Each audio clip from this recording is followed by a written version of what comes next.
Тэгэхээр хэрвээ та хизээч сэтгэл рүүгээ өнгөж байгаагүй бол тэг хэрвээ хизээч одоо миний сэтгэл хөдлөл мэдрэмж юу вэ? Аль нь ямар бодол вэ? Аль нь өнгөрснөөхөө аль нь яг миний одоо цэвэр өөрийн бодол вэ? Тэг аль нь эсвэл ингээд үнэхээр цэвэр ухамсараар оршихугаас би татаж их усрээ татаж буулгаж байгаа гэдгийг ялхан танд сураагүй байх юм бол хэн үедээ өнгөрснөрөө л одоогийн амьдралаа бүтээсэн гэж байна. Тэр өнгөрсөнд ямар гомдол авч ирсэн, ямар цохрол авч ирсэн, тэг ямар уур бухимдал, ямар хэцүү мэдрэмжүүдийг авч ирсэн тэрүүгээрээ одоогийн амьдралаа бүтээчих хандлагатай байж байна. Тийм ч учраас эдгэрлийн ажил хийж амьдрал дэвшилдэг тийм ээ. Эдгэрлийн ажил хийж амьдрал дэвшилдэг гэдэг нь сэтгэл рүүгээ ороод бугалцсан байгаа юмудаа чөлөөлж өгөөд сэтгэлийн эрх чөлөө болж байгаа. За Бартолсын хувьд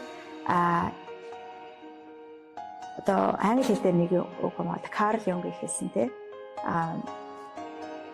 light is through darkness гэдэг. Харанхуйгаар явж ижил гэрлийг болж байгаа. Харанхуйд байх нь ямар байдаг вэ гэдгийг мэддэг хүн гэрлийг маш сайн таньдаг боيو.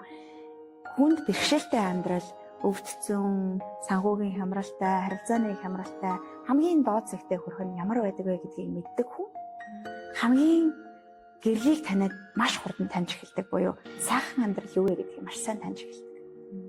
Тэгээд тэрийг бүтээх зам нь гарч ирдэг тий. Тэгээ ихэнх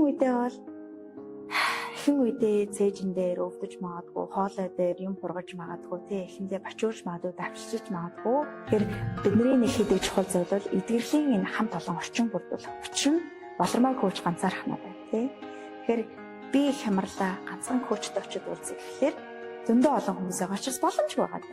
Тэгэхээр анх удаага эдгэрэл хийж байгаа хүн тий цааргүй чадамжаа нээхийн тулд өөрийнхөө амьдралыг ажлыг те зохицуулахын тулд мэдээж хүнд хэцүү мэдрэмжээ дахин нэг удаа мэдэрнэ. Гэхдээ бидний санд болгоод үзвэл бол бага ямх ямхаар мэдрэх.